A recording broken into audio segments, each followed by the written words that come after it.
Folks, what's up? Welcome to the channel. It's so good to see everyone here. I am live with my good friend and co-host on the PFL live streams. We've got Pickem MMA in the house.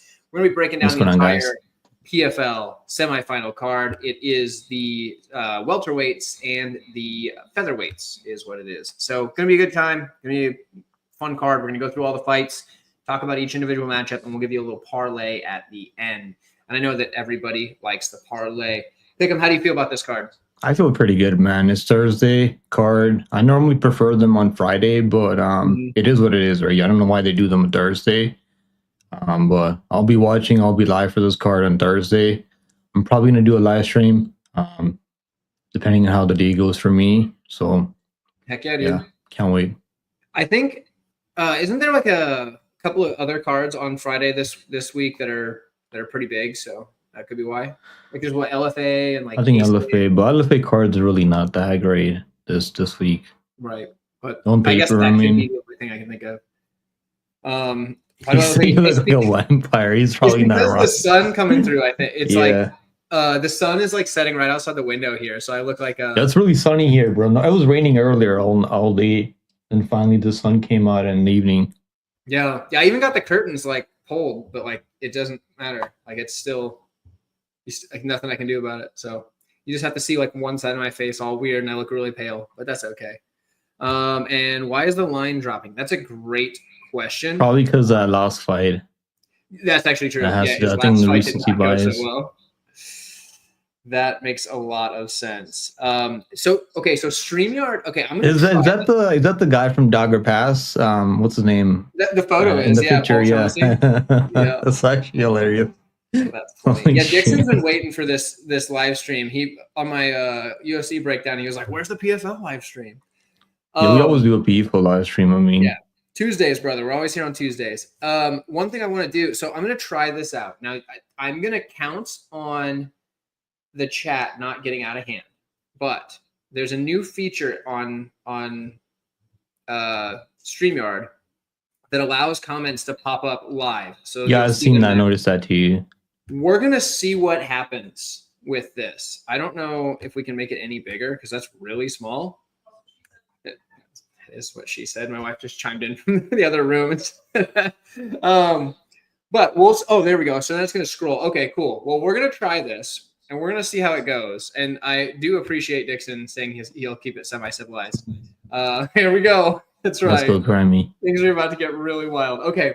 So let's jump into the first fight. We'll let the comment stream here. I'll still highlight comments as we go, but I might not have to highlight every comment and not feel bad about it. So that's always cool. I will highlight Nate here for jumping in right on time. What's up, Nate? Good to see you, buddy. Let's go ahead and talk about the first fight of the night, and I'll let you kick it off. It's Magomed Umlatov taking on Anthony Ivy. And I'm not sure that this will be the first fight come fight day, but it is listed as that right now. So what do you think, Pickem? Yeah, this is probably going to end up being on the main card because Umlatov's a high-profile name in PFL. He was supposed to take on Andre Korskov in this spot, and Andre ended up pulling out, so now Anthony Ivy's taking this fight on short notice. He's going to have to grapple here, and I don't think he can grapple to the level where he can find a submission over him, even if he manages to take him down early. I don't see him taking him down, honestly. In all fairness, I mean, the odds makers, they're pretty confident that Umlatov is going to defend those takedowns if they're already early. And on the feet and the striking edge is just way different for Umlatov.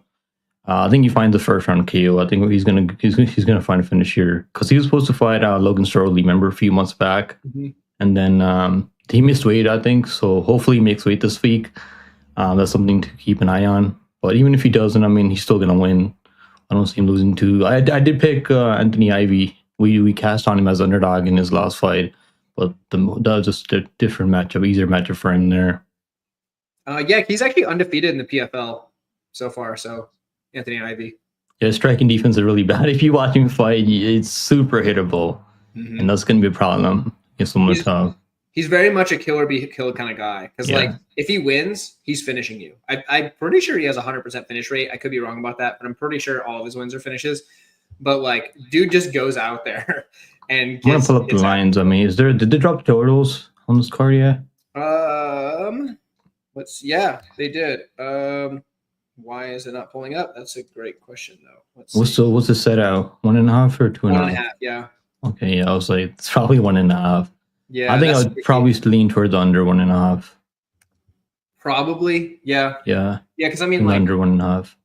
Umlatov should win, right? I mean, like, his only loss in his career is to much higher level than Anthony Ivy. Now, don't get me wrong, Anthony Ivy's a good fighter. Like I said, he's undefeated in the PFL. But I just feel like Umlatov's of the level who can win championships in the PFL, and Anthony Ivy's of the level that can win fights in the PFL. What I will mention is that remember when he was like minus 2,500 over Neiman Gracie? You remember that? And he didn't really fight like a minus 2,500. Yeah, I lost money betting on him to win in round 1 on that, and I was like, yeah, I think a lot of people did. But yeah, I think this matchup is like Neiman Gracie's pretty tough, though. He's actually got like okay striking, and I think we see him get back on track here first round KO. Sounds like Nate needs to work on his striking defense. That's pretty funny.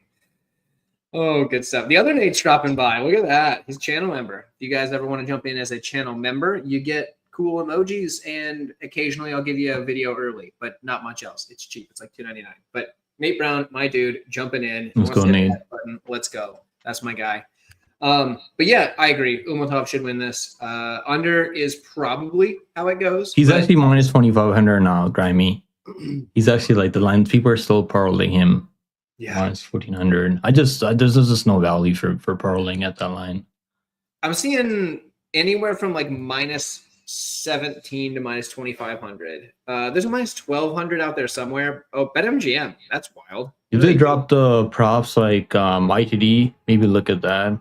It's probably gonna be like minus 250, minus 300 ITD. The under 1.5, minus 110. I like that. Word. Yeah. I think it's pretty easy to say that us, the chat, everybody thinks Umlatov is going to win. It's just how. But we can move on. There's nothing too crazy there. We have Asela Juge taking on Yves Landu. Interesting because a couple of French guys fighting each other, and usually the PFL doesn't want to do that. Usually they're, it's like you want to get the polar, like the country versus country type of style. So that's interesting. That's funny. Anyway. Yeah, I was thinking, I was like, holy shit. Dude, I noticed that earlier. I've never been cool, brother. It's all right. So we got a Juge and Landu. Who do you have in this one and why? Okay, so this guy, Landu, he's kind of tricky, man. He's not as bad as I've said in the past that he is. Like, he's actually kind of like decent. Mm-hmm. He's not anything special. Like, he's not going to go out there and finish you. He's not really going to go out there and like dominate anyone. The way he fights, he just does enough every single round to like keep it close. That's the way he fights, and he's been able to put a win streak together. He beat that guy Bellarino, who did compete on a Contender Series a few years back, and he got a first round KO right on Contender Series. And Dana White just didn't want to sign him because he just didn't do anything in the first rounds. Then he got a spinning wheel kick KO in the third round. So he did beat Bellarino. That's probably the best win that he has so far on his resume. But in this matchup, I mean, Azio, I think he's going to be the much better striker, more powerful on the feet. He's going to be quicker. He can be taken down, though. That could be a problem here, maybe, because I could see Landu level changing, mixing in takedowns, and like putting that pressure on him. But I think Azio is going to be much younger. I mean, he's like by like over 10 years younger, and he should have the striking edge here. And he also has a slick jiu-jitsu, so he'll be going for like guillotines and like front chokes. And he needed that. He needed one of those front chokes to get the win last time over what was his name again? I mean, over Jose Perez. Yeah, Jose Perez. I did bet him there. I was like sweaty, and he pulled it off in the last round by submission. I got Azio by KOTQ, I think, second on.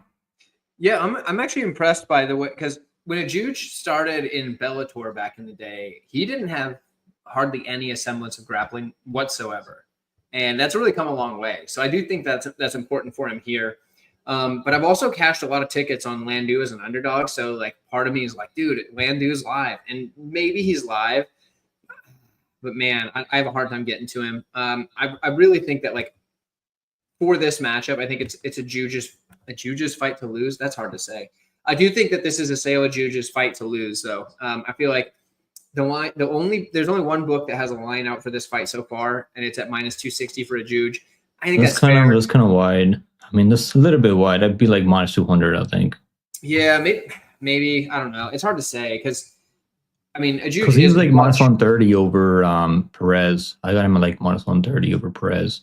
Yeah, people are pretty high on Perez though, and I guess there is. I mean, so 38 years old for Landu is I think what's causing the line. But Landu's on a big winning streak. But I mean, he's you know, The I level of mean, he hasn't competition won is in a really not while. that great, other than Billerino. Billerino could have won that fight if he just did more. That's his problem, right? That's why Dana White didn't sign him, because he just Mm-hmm. doesn't throw enough. He was only looking for like one big shot. A couple years ago, he has a win over Nijelski, who's pretty good. I mean, not great, but pretty good. 17-5 at the time. I don't remember what he's at now, but like the dude's pretty good. Who else does? I mean, other than that, he doesn't have a ton of like I notable mean, if you wins. want to look at the underdog, maybe like Landu, but this isn't a minute to drop the props. So if your book has props on that, because I don't see him finishing Ozil. I'm starting to talk myself into an Ajuj side. I'm gonna I mean, trust Ozil. Landu side. I don't think Ozil's losing to him at this point. I don't think so either, but yeah. Hey, look at that. We got Nate has So joined the W's channel Nate. members. Let's go, brother. I'm We got so happy Nate you're here. back to back. Let's go back to both the Nates. Look at that. We got both Nates down here as channel members. You guys are fantastic. I love it. We'll build an army of Nates. That is what we like to see. But yeah, sounds like we're both on a Juge. I can agree the line might be a smidge wide, so it might be one of those fights we just kind of, keep on the back burner. We're gonna move on to an interesting one though. We have Jason Danner and Nathan Gilmore. Now this fight, it seems weird that it's even on the card, right? Because it's like it's one of those like PFL just kind of throwing a couple of guys in there thing. But there is one of these dudes that's undefeated, and that is Danner. He's fighting a 4-5 guy, so a guy with a losing record, which is odd, but I think it's mostly one of those just to kind of see how Danner does. What do you think on this fight? Yeah, this fight's really weird, man. I was trying to pull a lot of tape on both of these guys, and I've had a hard time like finding some tape. I found some tape on both of them on YouTube, but Nathan, he's probably fought the better level of competition, like overall, not by much though. It's not like he's fighting killers out there, but he's definitely explosive on the feet. He's got athleticism. He can be taken down. I'm talking about Gilmore. He can also wrestle himself, so. But the level of competition that he's been fighting, I mean, he's been kind of struggling in some of those fights. He's got power on the feet. He'll swing for the fences. Danner on the other side, he's more of a grappler. He'll strike, but he wants to get those takedowns and control you on the mat. He actually knows what he's doing on the ground. He's got good control on the ground. I've seen him put people in crucifix position before, so that's nice to see. But those guys that he's been fighting are pretty low levels, so there's no way. Like they actually opened Danner at like I think they opened him up like -1,000 or something like that, or something crazy. Geez. I didn't even look at the line. Is it that wide? I think not right now, but they opened him up at like a crazy line. But yeah, I think the line should be like -250 for Danner, which it probably is right now. It's like 300 on those books. Yeah, maybe that makes sense, but I just can't play it because I don't know how good he really is. We're gonna find out because they're both making their PFL debut on this card. Yeah, so a couple of things that are interesting to me. So Danner, obviously, we don't know much about him. He's 2-0, so there's not much to know. One thing I do find funny is that his like style is listed as like dog jitsu, but like DAWG jitsu. I don't know if that's a good thing or a bad thing. Don't really know anything about dog jitsu. Don't know what their like belt rankings I don't know are what that is. like that. But it's interesting. Gilmore, though, you can get a lot more information because he had a lengthy amateur career. I mean, the dude had like 17 amateur fights, something like that. He is on a nice little win streak, but he like fights out of some like small town. And I don't know, from my understanding is like, that's where he trains most of the time, but I could be wrong. But he is on a I think it's a 3-fight winning streak. So that's, he's doing something right now, but, oh, wait. Okay. Well, that's interesting. Guy from Nathan's gym says he's betting on Jason. Huh. That's okay. Well, that's not a good sign. Something tells me that Nathan's not going to win this fight. But yeah, I mean, I agree. Danner should probably win. It looks like he's the prospect that the PFL is bringing in to win this fight. The one thing that would worry me though is just the experience difference. So I understand why he's a favorite, but the experience is a bit of a pause. But we can move on. We have a battle of a couple of interesting fighters next. We have Alexei Perandi and Mike Barnsley. And Barnsley is 5-1. Perandi is 5-0. So similar records in this one. Do you have a better, more of a read on this fight than you do? Yeah, I like Alexei. I think he's got good striking, really long and rangy kickboxer. He's got nice front chokes also. So like if you do shoot takedowns on him, he'll definitely be going for. He can lock you up in a submission really fast. And the only thing that disappointed me from Alexei, he couldn't finish the last guy, and I did play the under 1.5 rounds there, so I was kind of let down there. But in this match, I mean, Mike can do everything pretty well. He can grapple a bit, he can strike a bit, also has some power on the feet. But I think Alexei's gonna win this one. He's gonna be much bigger than him on the feet. He's gonna have the range advantage over him, like almost a 10-inch reach advantage over him. So. I think he's gonna win this one. Just the line is kind of like minus 700 seems kind of crazy, but I think it's still parlayable minus 700, which I don't normally do that much.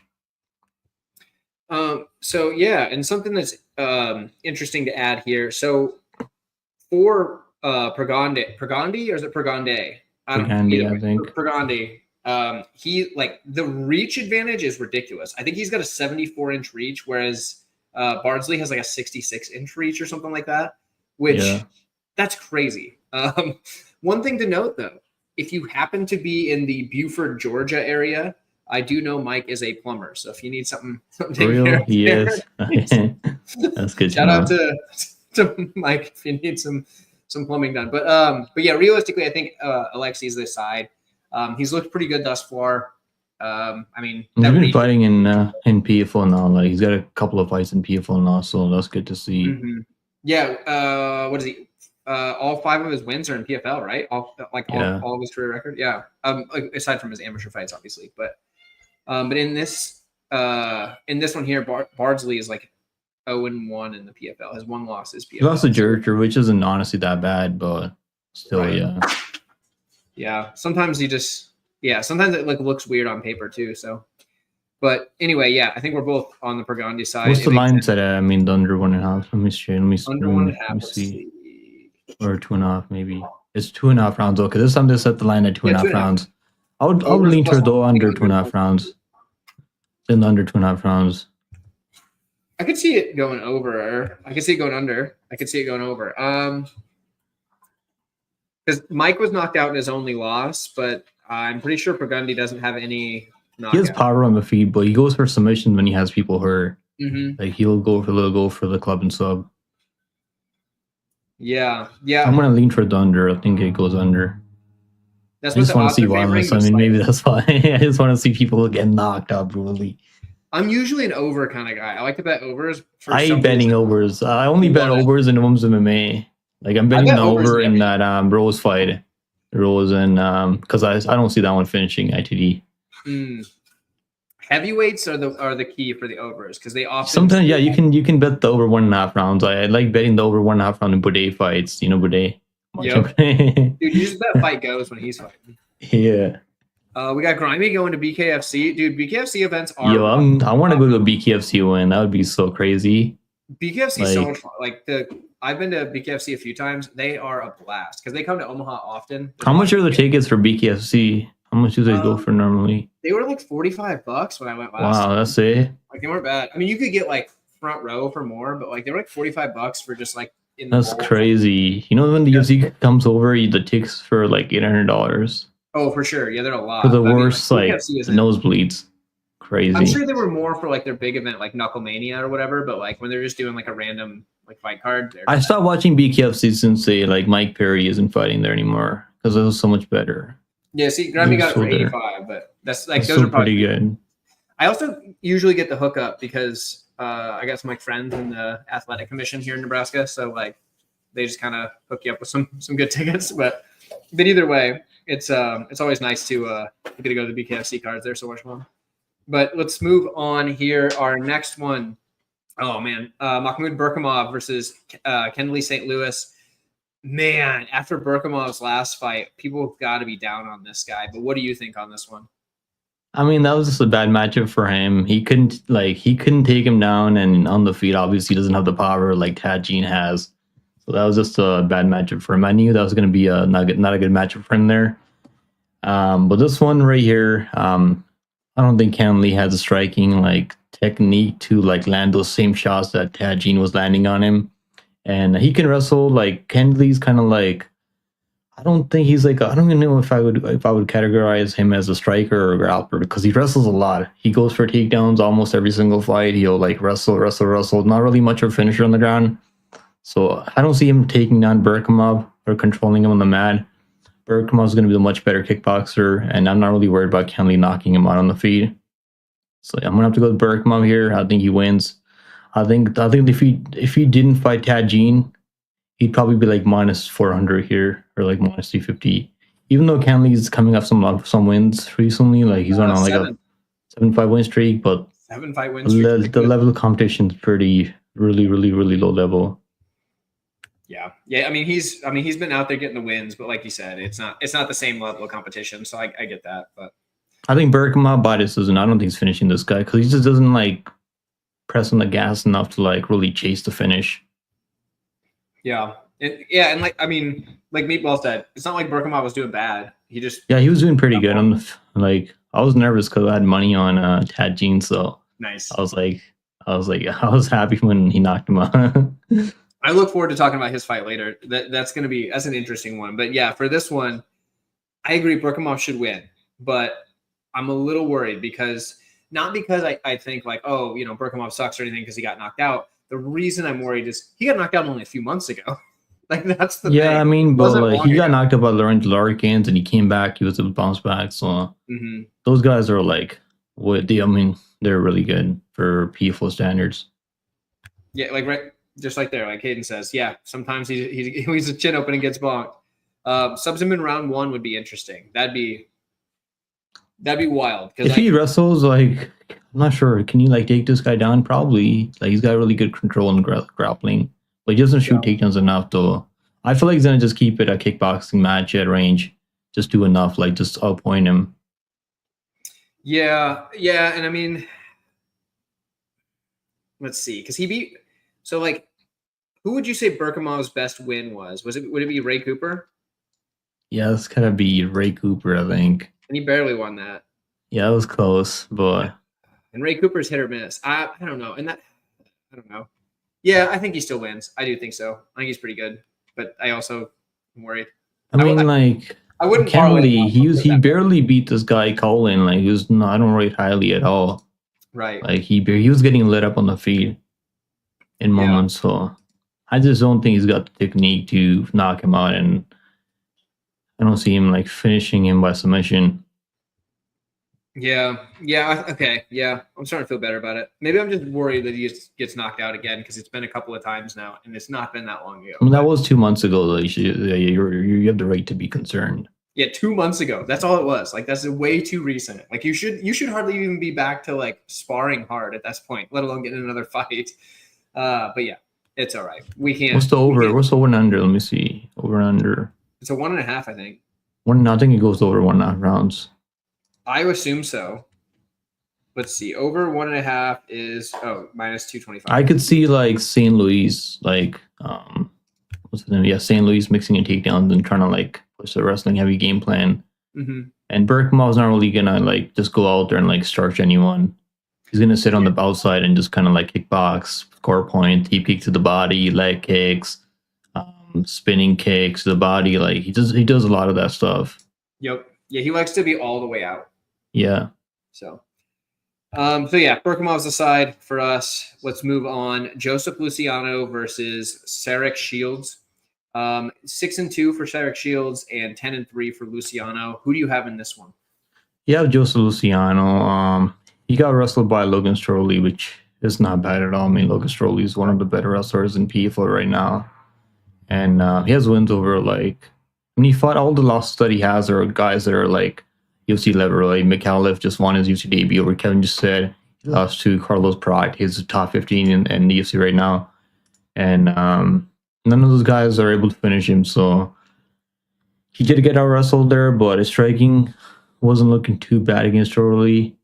And Sarek Shields, these guys were supposed to fight each other a few months ago, I remember. Then Umlatov missed weight for that Stoley fight, so they ended up switching the matchups, and he had to fight Logan Stoley on that as a co-main. I think it was the co-main. That might have been the co-main win on that card. I think so. I remember being extremely upset, or annoyed by that card because it just ruined all of my parlays because they just changed everything. Yeah, it was I think that was actually not a bad card for me because the Pedo, I think he was on that card. I bet the over in that Stoley fight. Then the only losing bet that I had was Andre Korska, remember? Because he got hit in the back of the head, and then they just didn't do anything about it. They just don't care. It's weird how, the back of the head strikes are just so willy-nilly on whether they do anything or not. They just don't care in PFL. If it was a UFC, I think they would have definitely took a point or at least maybe called it a DQ because they shouldn't let that fight continue. But yeah, I think Luciano's going to have the wrestling edge here. He's got better cardio. And sure, Shields, he's going to be going for submissions. I could see him pulling guillotines and stuff like that. But is he going to finish him with that guillotine? I don't think it's that likely. It is interesting though because Shields is listed as a striker, but most of his wins are by sub, so it's wild that that's the case. But I mean, I guess oftentimes your striking sets up your grappling, so it makes sense. But yeah. I don't think he's subbing Luciano. I mean, I'd be really surprised. He does have good front chokes, but I would say if anybody's getting the sub, it's probably going to be Luciano. But I mean, that sub over Stephen Hill was pretty impressive, honestly. Stephen Hill's kind of over the hill. For sure. But I mean, it was a good sub regardless. Yeah. But yeah, I think Luciano probably gets, what are the odds on this one? Let's see. Luciano. I think it's -300. Yeah, right around there, depending on the book. Yeah, he's right around 300. Yeah. So, I mean, Luciano's still probably okay at 3. Probably. Not my favorite at -300, but it's not bad. I think he wins. Yeah, I think he wins at a pretty decent clip. We can move on to the next one. This is interesting because I believe this is a rematch. Jeremy Kennedy versus Adam Boric. Who do you have for this one?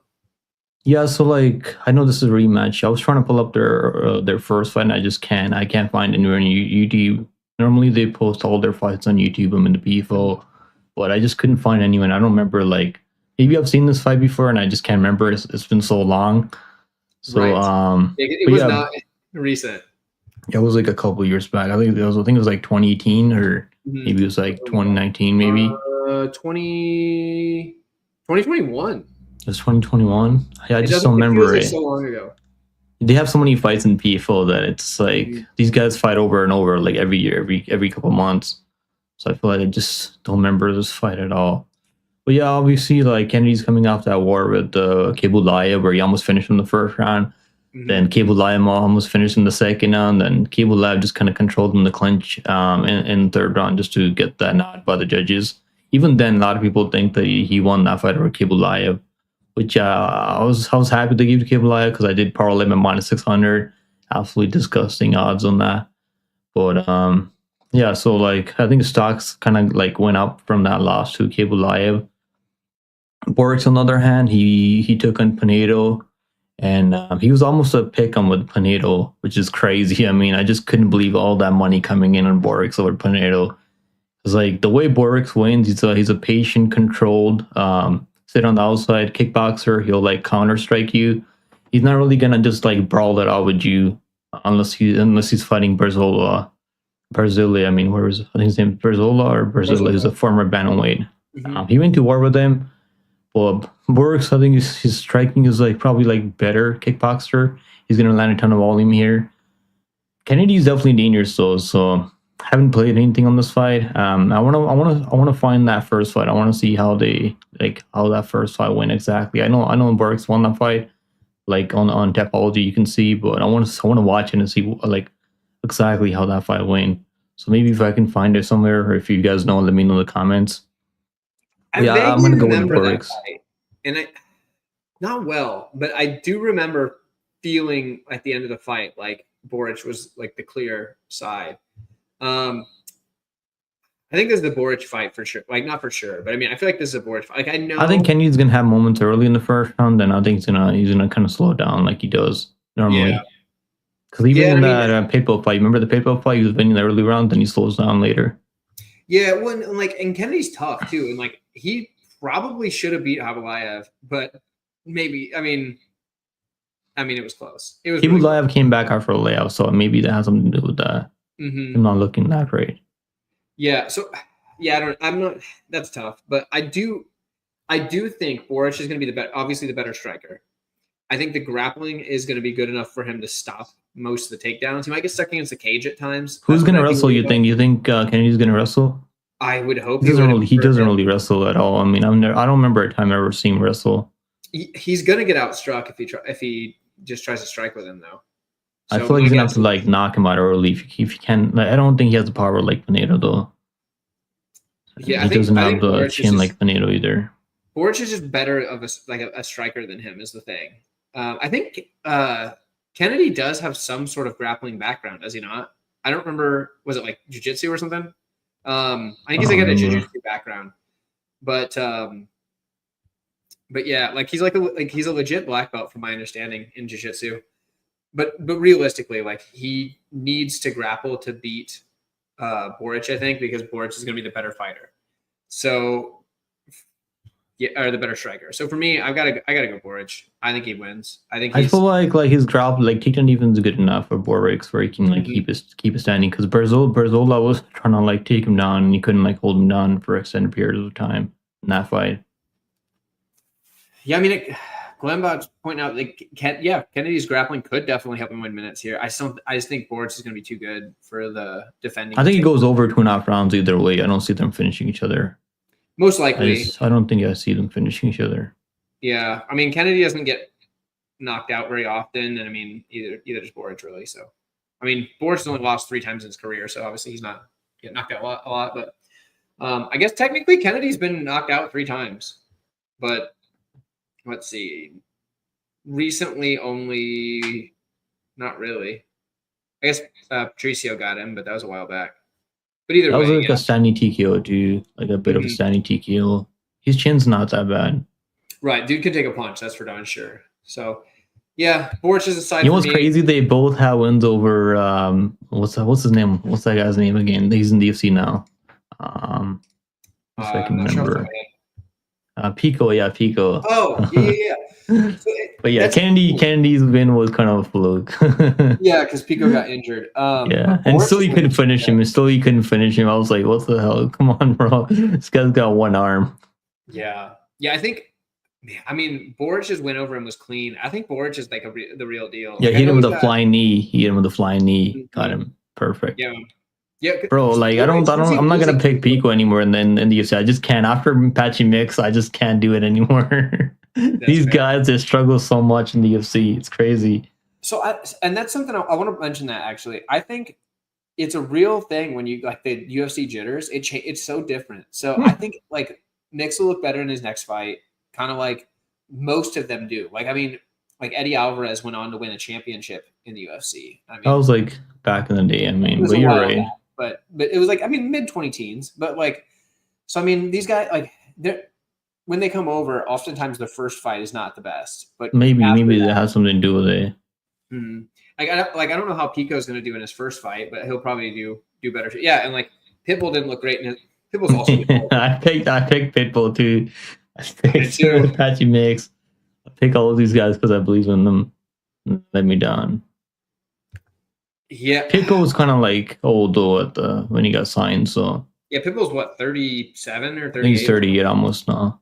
Yeah, that's pretty wild. And you're just gonna get a title shot off beating Pitbull. Just unfucking believable. Yeah, you're just not deserve the title shot. Like, they're gonna do that at UFC Noche, right? UFC Noche. That's probably gonna happen. So I don't think they're actually gonna do the title shot there because they moved that to a fight night card now.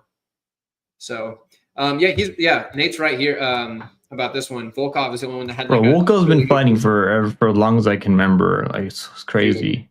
Volkov was one of my favorite fighters back in the old Bellator days, like way back in the day. Like I remember being a big Volkov stan back in the day. So he was kind of like skinnier before. I remember like he wasn't like as buff as he is now. He's actually like really buff now. He put a lot of size on. Yeah, he had to put on size because the UFC heavyweight division was too big. So after he realized that they could just like muscle him up against the cage, then he had to put on some size. So yeah, it's one of those. I wish it was Volkov getting that rematch with Tom Aspinall because I heard they're gonna do Cyril Gahn versus Aspinall. Is the that interim belt. so? I wonder if they actually do that because I don't know. It's hard to say because like who else? I guess who else do you put in there? He's already beat Volkov. He's already beat pretty much everybody. So, but I don't there's know. really no one Other than Almeida, I guess, but Almeida's like pretty far down. But anyway, maybe we can get back to maybe Shamil Gaziev. yeah, the Shamil. Gaziev. Okay, so next we have Movlid Hablaya taking on Taehyun Kim. I think is how you say that, Taehyun Kim. Who do you have in this one? What's your thoughts? Man, I like Kim, man. I like this guy, Kim. Like, I know Moblid's like 21-0 undefeated. He's been in the PFL for so many years now. I like him, man. I like the way he fights. He's super aggressive, and when you take him down, he doesn't really stay on his back for long. And I got Kim at like plus 275. I like him, man. He's only like plus 175 now. The money's been pouring in on Kim. But obviously, Mobley Live has more ways to win. He can probably have the wrestling edge over him. And I do see him mixing in takedowns here. I think it would be smart because Kim can crack, man. He's got a good striking from range. He pumps a jab out there. He's got power on the feet. And Moblade's kind of like only like 5'6", not that big for the weight class either. And he has experience, obviously the PFL experience. Kim's only got one fight in the PFL, but he's been fighting in Brave CF. He's fought all over the place, so I like him at these underdog odds. But obviously, like not a high confident pick. I'm not saying he's a lock or anything, but I think this fight could be close. Wow, yeah, I'm surprised. Honestly, I was kind of leaning the other side on Hablaya, but like I understand that like why you would pick Kim.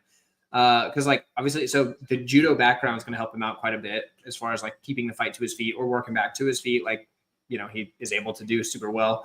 I mean, he's been doing the darn thing for a while. He's got what 11? He's 11-1, obviously, so that's pretty darn good.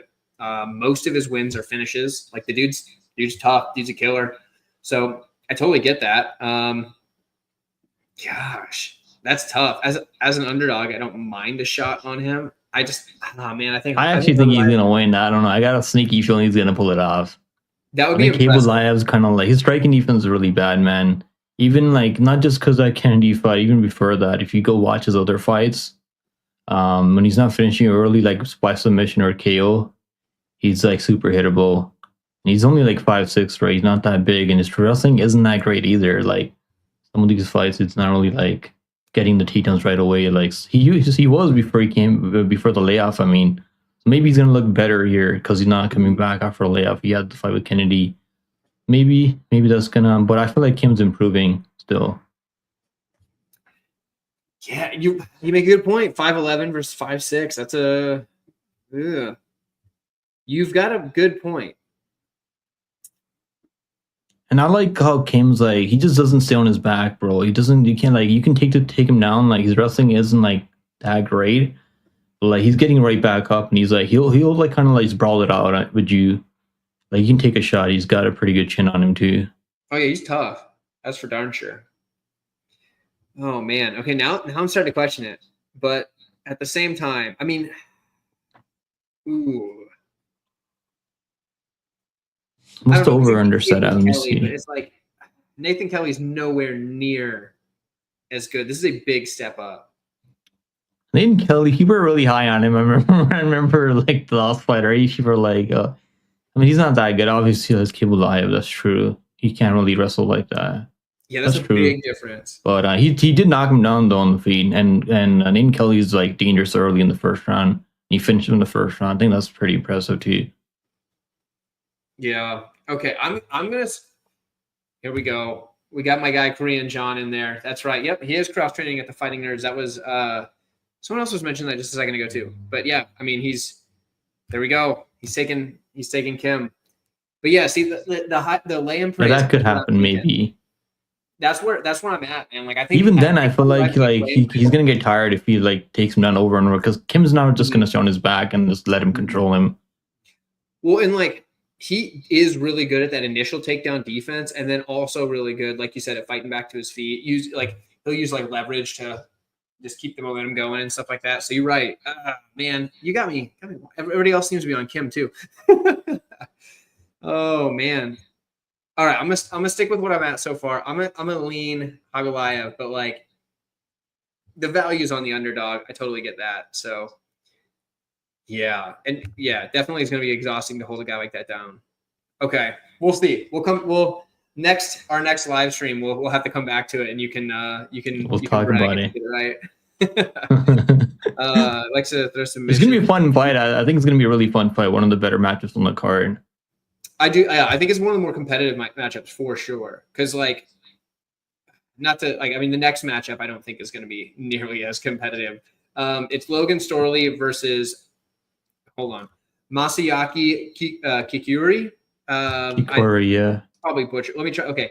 You got it right. Masayuki Kikuri. That's what it is. Kikui. That's how you say it. I'm so bad at that. I get a lot of these Asian names wrong all the time. It's okay. They're not easy. Yeah, certain ones are hard. But that's just because, like, I don't speak very many languages. So, but who do you have in this one? Yeah, this matchup, like, I already know how it's gonna go. And Kikuri, like, he's a good striker, right? He's got good striking, good kickboxing. He's got some power. He's got really good shot selection. He'll dig to the body, and like, if you cover up, if you cover your head, I mean, he'll like definitely be landing those body shots, and he kicks the body, leg kicks. But he's never fought anyone that can wrestle like Stoley. That's the problem that I have. Like, because I seen the odds on Kikuri plus 500. I was like, oh my god, Stoley's gonna have to wrestle here to win. Can he do that? And I was like, he's probably is gonna do that because he can do that for 3 rounds. There's never a problem doing that for 3 rounds. Like Kikuri, like if you can defend takedowns, he can win minutes here. Does he knock him out? I don't think he knocks him out. But he can win minutes on the feet if you can defend takedowns or like get back up to his feet over and over. But I just don't see him like defending those takedowns and like getting back up and defending takedowns again, because Stoley's gonna keep shooting takedowns off for takedowns. It's gonna be really boring if Stoley wins. So I hope that Kikuri can pull it off. But my pick's gonna be Stoley by decision. Yeah, because here's the thing. I don't think anybody's questioning that Kikui is the better striker. He's by far the better striker. But the grappling is completely on Logan Stoley's side. I'm pretty sure Kikui is like a blue belt in jiu-jitsu. Like, which I've never seen anyone like really like push the wrestling on him. Like, no, he's never fought anyone that can like do that. I guarantee we will see it here. So, I mean, there's no chance that Stoley goes out there and tries to. I mean, I don't want to say no chance. Fighters. I want to see Stoley like finish, man, because the last fight with the Luciano was so fucking boring. Like, Luciano is actually known for his grappling too, which is crazy because he absolutely dominated him. Dude, Stoley controlled him. He controlled him for like 14.30 seconds or over like 14 minutes in that fight. Insane. I honestly think Stoley might be like the safest play on this card, but I think he's gonna win. I mean, I played Kikuri. Like, I played a parlay with Tajin and Kikuri on that last card. I'm pretty high on this guy. And I played him over the other guy when he knocked him out in the 3rd round. We got him at like minus 185. You remember that? Over that Torado guy. Mm-hmm. He's like minus 185 there. So we've been betting on this guy in the past. And there's maybe some value. Maybe you can throw some dollars on him on his money line, hoping he can defend those takedowns and kind of like have better moments on the feet, because like, he's a better striker. He's quicker on the feet. But I don't see him like sleeping Stoley with one shot like Musayev. Exactly. And Musayev has got really good. His takedown defense is unbelievable, and he can wrestle offensively.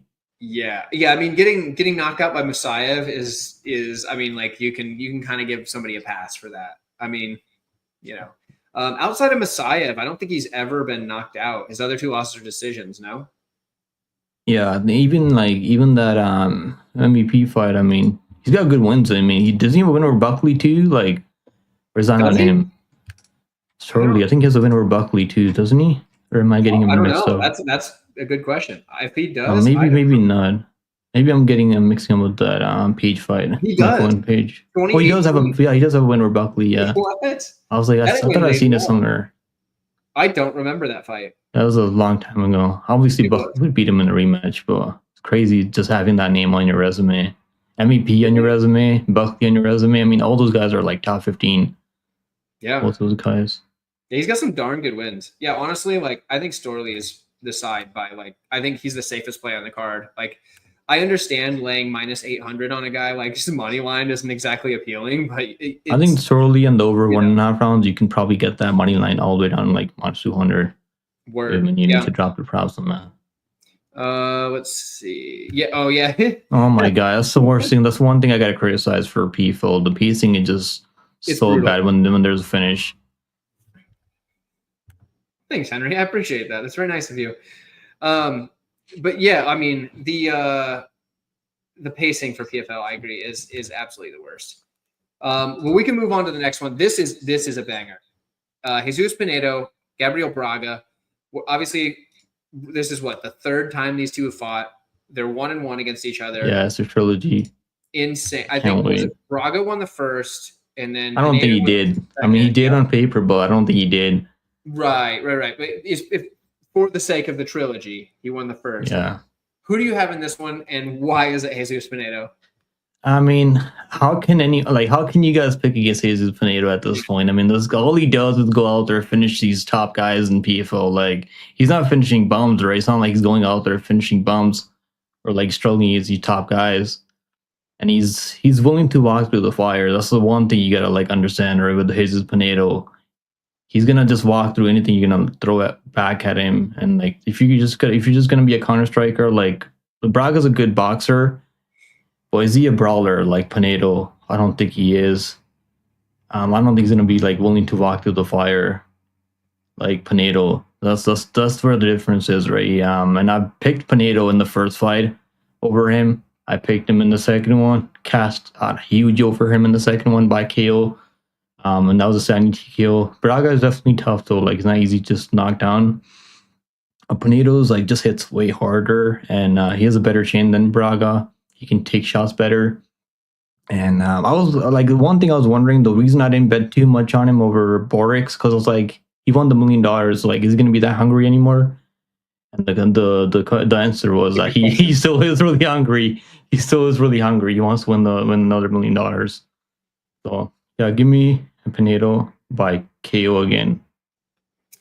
Yeah, I agree. It's chances of sub. I mean, it's possible club and sub specifically like that. Most likely, but man, I think that Canadian guy, right? What was his name? Dupross. Remember, like he put him in the he went all in on that guillotine earlier in the first round, and he just completely just quit. Mm-hmm. Yeah, I mean, even Bragga's fight with Kennedy. I mean, that was really close. He did take that fight on short notice, to be fair, but right. I did bet him there. But that was really, really, really close. Bragga. I mean, Bragga doesn't like.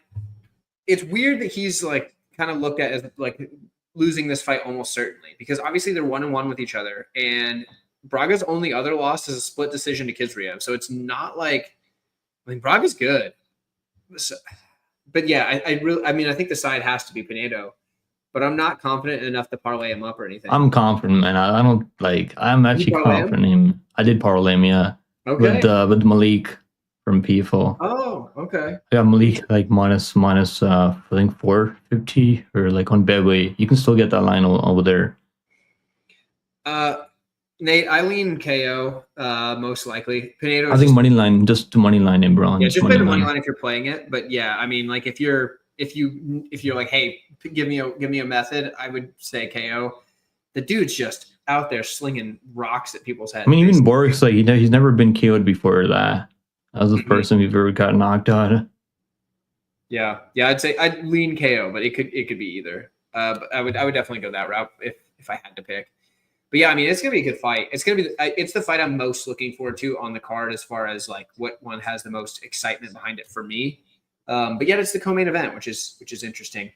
I do think also like for Pinedo, another thing that kind of gives him the advantage is like when his win over Bragga was more recent, so it's more fresh in the mind. So I think that's also kind of just a mental edge. So there is that. But we can move on to the main event. The main event is the ass-kicking machine. Jason Jackson takes on the silverback Thad Gene. This is a good fight. Like, I'm stoked for this one. Who do you have? What are your thoughts on this matchup? Yeah, so like when I looked into this match, I was like, is this going to be 3 rounds or 5 rounds? And normally in the tournament right before the finals, it's 3 rounds. And I think that kind of helps Thad Gene, in my opinion. But if it was 5 rounds, I think Jason Jackson probably wins it because if he doesn't get knocked out early, he's going to have more time to like win rounds and like get those takedowns and like kind of break him with the experience that he has over him. But 3 rounds, if you can defend takedowns early, I feel like he's definitely live. He's gonna be quicker. He's gonna be faster on the feet. He's definitely. I think he has a striking edge over him. I'm not sure like how good his wrestling really is because I've seen him taken on before and he gets right back up. Doesn't really stay on his back for even more than a couple of seconds. But he's never fought anyone that can wrestle like Jason Jackson. Right. There's obviously you got to think about that. But I'm taking underdog. Give me Tadjin. I'm taking him, bro. Plus 200. I think he's definitely. I got him at plus 200. He's even all the plus 240. I think in a 3 round matchup. If he can defend takedowns, I think he's going to be much faster on the feet. He's going to be landing counters. Wow. Okay. That surprised me actually. I'm on the other side. So here we are. It's okay. We should have some disagreements. I mean, it's good to be on the different sides. I think Jason Jackson's just like he's on it right now. Like that dude, like right now, he's at the tail end of his prime, and like this, he's still in it, right? And I think even though that Gene is younger, I think he just isn't quite to his prime yet, which is fair. Like you don't want to be in your prime at 26. So I think Jason Jackson is the side at this point, but like I could see Thad Gene just cracking him or something like that. But I mean, if you look at their resumes alone, Jason Jackson's resume is extremely. His resume is good. I'm not debating that. But Umlatov, my goodness, that was incredible. I mean, yeah, I got to go Jason Jackson. It's close. I mean, it's a good. I mean, it might not be close. It might not look close whatsoever. But yeah, I don't know. That's tough. The way he can win, like I get why people are going with Jason Jackson because if you can like walk through the fire, which if he can take the shots from Tadjin, he's probably just gonna like cage push him, go for takedowns. Yep. It's probably the way he wins because that's the way he fights. But I feel like if Tadjin can defend those takedowns, it's gonna be much faster. Yeah. Oh man, I just like Tadjin at plus money, man, because he kind of reminds me of Jamal Hill when he was like up and coming in the UFC. Yeah, I don't mind the plus money. I get that, but for me, it's got to be Jason Jackson, which is interesting. So we've gone through the card. It was about 11 fights. We agree on 9 of the 11 fights. Let's make a parlay then. Now we got to find a parlay, and I think we do too. I think we do one of them that just barely gets people to like plus money or like right around there, and then we do one that's a little more crazy. All right, so we obviously want to go with stuff we agree on and stuff that we feel confident in, which is funny because I was feeling pretty good about Jason Jackson until that. So that one's not in. I'm sure we feel good about Umlatov, but the line is. Let's do Pedo. I like Pedo even at this line. Okay, I don't mind Pedo. Let's throw him in. I'm gonna start putting this together a little bit. So, okay, let's throw that in. Who would you? Oh yeah, Stoley. I think Stoley's easy money. What do you think? Yeah, he's gonna win, but minus 800 just seems kind of crazy though. Yeah, but like. He's gonna win. Yeah, he should get those takedowns. I think that's an easy one. Let's put one more leg to get us around plus money for the first one, and then we can adjust. Third one. Let's do Luciano. Ooh, Luciano. Yeah. Okay. Yeah, I'm in with Luciano. What's right there? On that one, that gets us to plus 103 on the book I'm using right here. So. Yeah, I think so. Let's go. So I'm gonna put it out in the chat. So we'll go Luciano. We'll go Stoley, and we'll go Pedo. The underdogs that I like are Kim and Tadjin. Then I got Pedo, parlay with Malik from UFC. There we go. Daz is in the chat saying he bet that Kim guy. Yeah. That's funny. Oh, yeah. It's the stolen membership. Yeah, okay. Yeah, it's not the stolen dollar, it's the channel member. Yeah, I saw so somebody asked in the chat if he's military, but yeah, so for my channel memberships, I did like the military ranking, insignias. because I thought it was something like familiar people could get behind. So that's where that's from. That's actually pretty funny. I like that. But yeah, let's do a long shot parlay. Let's do a long shot parlay. You want to do one of those? Yeah, let's do a long shot. Do we want to keep these legs or do we want to like start fresh? Let's start fresh. Okay, starting fresh. Let's do Burkimov money line. Burkimov money line. Okay, we can do that. Let's do the under 1.5 rounds in the Umlatov fight. Under 1.5 in Umlatov. Okay, I can get down with that. Let's do I don't know. Let's do the over 2.5 rounds in the Stoley fight. Over? Okay. Yeah, let's do the over in that one. Yeah, what do we got on over? Oh yeah, it's only minus 180. Okay, that's not bad. We can do over. And let's do we can probably do the over 2.5 rounds in the main. Maybe. Do you think Jason's gonna finish him like by submission or ground and pound? I think I'm just like the way he did Amosov makes me worry that like he could do the same. Like I don't think he took him serious in that fight. You might be right. Okay, well we'll throw the over in there because it's got good odds. And that gets us to 526. Yeah. Yeah, that gets us to 526. That's not too bad. It's pretty solid. I don't like adding like more than like 4 or 5 legs in long shot. Right. I think it's kind of crazy. What if we 1 second here?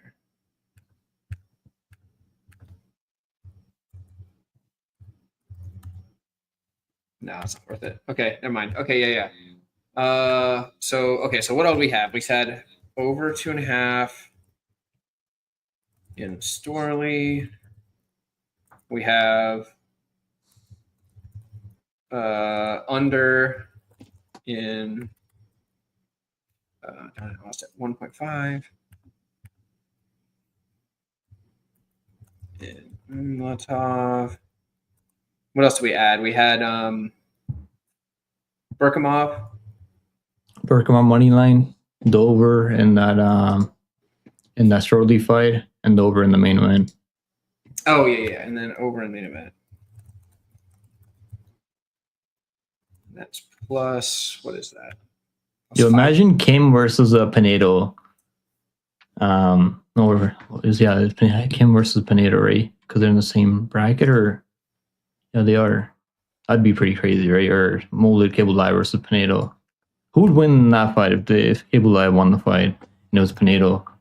Dude, I was looking at that, right? And because I'm assuming both of them win. Obviously, you can't assume it's MMA. Crazy things happen. But I was assuming, like, if they did, how would they line that fight? And I feel like I think Hablaya would be the favorite because he's undefeated. They really look at that.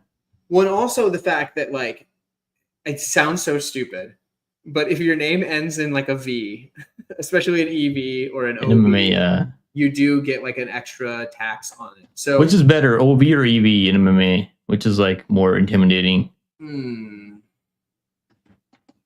Dude, I don't know. I was trying to think of like examples of both, and I'm like, oh man, immediately I just thought of like the best of each, and I'm like, I don't actually know what's more intimidating. EV maybe lately, but OV as well. I don't know, man. I don't know. I think maybe EV now, OV prior is my thought.